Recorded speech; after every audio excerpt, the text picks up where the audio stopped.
Hello everyone, this is Zelda Kelly with PsychicSecrets.com and welcome to this episode of The Great 78. I took a little hiatus there for about a week, but we're back again, and now we are here with our friend the Hermit, and we've got a lot to talk about, and we're going to be really taking a deep dive into this card. So last week was the Strength card. This week is the Hermit. I will link that playlist up here for you to catch up. Start up with the first card, which is the Fool, and catch up until now. You will be really armed with a lot of information for your readings. And if you're a beginning reader, this will be great for you and help you understand the deep dive meanings of the tarot. So let's get started. This is the Hermit card, obviously. Now the key is number 9. The key is right here. That's this. However, it is the 10th card in the deck. Remember, the Fool was the first card, but it was the 0 right there in the key. So it mixes people up sometimes, but that's it. But the color surrounding this or associated with the Hermit card is a yellowish green. Now, if you could see this in the natural, this I think on camera looks more green than not. But there is a lot of yellow in this card. And so anyway, it's still beautiful one way or the other. The Hebrew letter associated with this is Yod. That's Y-O-D. Now that means an open hand. I like that. That's great too. The astrological sign of this is a very earthy Virgo. And I'm going to say this. We are in the middle of a Mercury retrograde. September of 2022 is when I'm recording this. September 23rd, Mercury goes into this Hermit. It goes into Virgo, which is going to give us a little bit of relief, definitely. We need it. Believe me, this has been a tough one. Right now, we are in the sign of Libra, which is the Justice card there. So anyway, getting back to this, it is Virgo, very earthy. The musical note associated with this is an F natural. I just love that. I love that idea. The attributes of this card, or other attributes of this card, is really union of the opposites. It has a touch, a response, dexterity, skill. Of course, you need dexterity to be walking along in this, and we'll get to this shortly. Skill, power, might, supremacy, all of these things are basically associated with the Hermit card. Now, as we started in the beginning, we started with the Fool, and the Fool is on a journey, but he's really quite ignorant of the journey. He does not know, but the Hermit shows up as a wise character in the tarot, and he is in the middle of the tarot, in the middle of the journey. This is a card that, well, it encourages a lot of self-reflection. Sometimes if you feel like you need to be alone, this Hermit card will come up, because many times we do need to be by ourselves. We need to be recharging our batteries, so to speak. We need to really get in a position where we can be with our own thoughts, work things out, meditate, pray. That's what it's all about. There's nothing wrong with being this Hermit card, believe me. So getting into this is one of my favorite parts of the Hermit card, this lantern or the lamp. This 6-pointed star is in the right hand. Now, right hand is considered in this deck to be a power hand. And the right hand of this Hermit, well, this lantern is supposed to be an absolutely guiding him.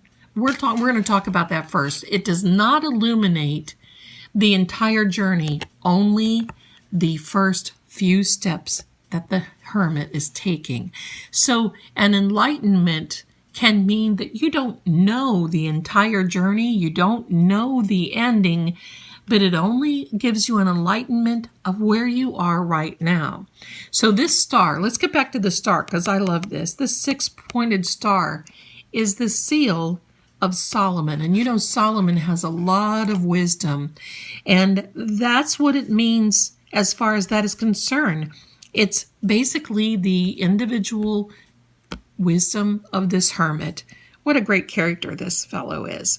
So this is meaning that he uses his own intellect for his travel, for his journey. So instead of remaining in the temple like the high priestess, he's going to go out, and sometimes we need to do that. We need to just go out and get a breath of fresh air just so we can clear our heads. That makes a lot of sense, doesn't it? In his left hand, you see this. In his left hand is the staff. Now the staff, basically, of course, it's long. It is illuminated by the lantern. I love that. You see how the staff is connected to the ground? And of course, the hermit is holding on to the staff. That means he is grounded. So being grounded is one of the most important things that you can do. And incidentally, when you're psychic, when you're an empath, when you are related to any of these things, there are many times when many of us have to go outside in our bare feet, no matter the weather, to get grounded. It's almost like a reset, getting grounded. I love that part of things. I think a lot of empaths, a lot of readers, psychics, whatever you want to call those of us in this arena, we need to be grounded, and a lot of us will be barefoot more than not. It's hard for many of us to wear shoes in the wintertime. Seriously, even though this hermit does have some shoes on, he's walking on the snow. But getting back to this being grounded, it means that he is rooted in the present moment, and he's paying attention to where he's going. Both the lantern and this staff work together in this hermit's journey. He needs this. In order to proceed on, he needs to be in the journey in his head. Now, the robe, of course, is gray, and the Hierophant and the Emperor on the stone and the Chariot, those characters are all in gray. And this really signifies his unbiased journey. So he's really just leaving it up to spirit, where he goes, where he's being led, what the next step is for him.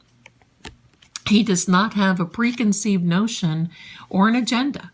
He no itinerary here. He's going on the way he needs to be going on. Now you see his white beard. This white beard is really a lot like this star. It really signifies the wisdom, and basically means that he's been out walking for a long time.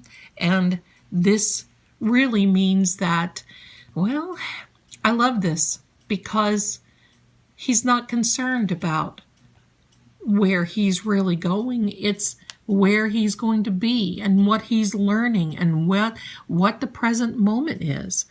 So let's get to the snow. And you can see a little bit of snow up here, but let's get to the snow.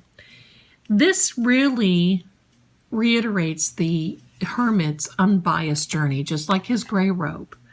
And he basically is walking on a blank slate. Like the Fool, the sun that was white, was basically saying that there's a blank slate started in his journey, that he was wiping the slate clean is what that really means. And the path ahead of this hermit has no ego. So there's no getting in his head, there's no preconceived notions, anything else like that.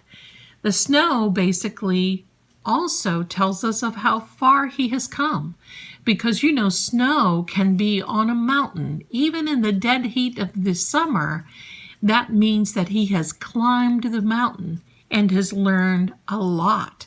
And he is on the mountaintop. You see, because usually in these cards you see either water or landscape or anything else in the back. Well, this hermit is on top of the mountain. And you see he's very cautious about where he's going. He's not looking straight, he's not looking up, and he certainly is not looking behind him. He is looking down to be very cautious of each step that he takes. Now, in an upright position, this hermit, he encourages us to be really self-reflective. He encourages us to, well, make a decision if we are at a big crossroads. This is, sometimes we face uncertainty in our life. Sometimes we have to be this hermit in order to get the answers that we are looking for, and those answers always lie within. Sometimes we have to walk away. Sometimes we have to stay away from materialistic things, people, situations, circumstances, whatever the case may be.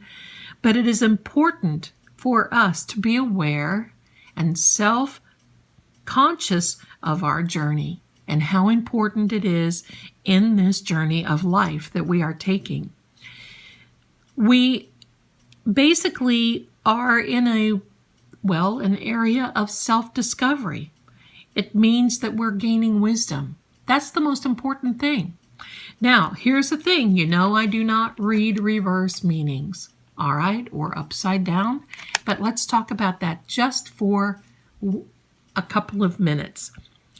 When we see this upside down, it actually can mean that we are reflecting too much. We're taking too much time. We're paying attention more to ourselves, reflecting inward, than letting go and letting the actual journey happen. It also can mean that we are not paying attention to our responsibilities, our daily life. Our inward journey can be actually compromised, and, well, basically that we're, like I said, paying too much attention to our inward journey. We are supposed to meditate, and we're going to be detaching ourselves from the material when we see it in reverse like this. We need to be aligning our vision in a much better way. So I've got to say, this is a beautiful card. And when you see this out and about, I love it. Now, I've got to say, we are coming now toward the second half of the major arcana. Next week, we'll be back with another card. And I want to thank you for being with me on this journey with the Hermit. This is a very important card in our readings. So if you like this video, please like and subscribe. That would really help me.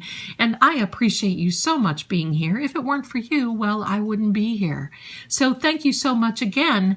And you have a wonderful week. And I'll see you next time. Thanks for visiting The Great 78. Bye for now.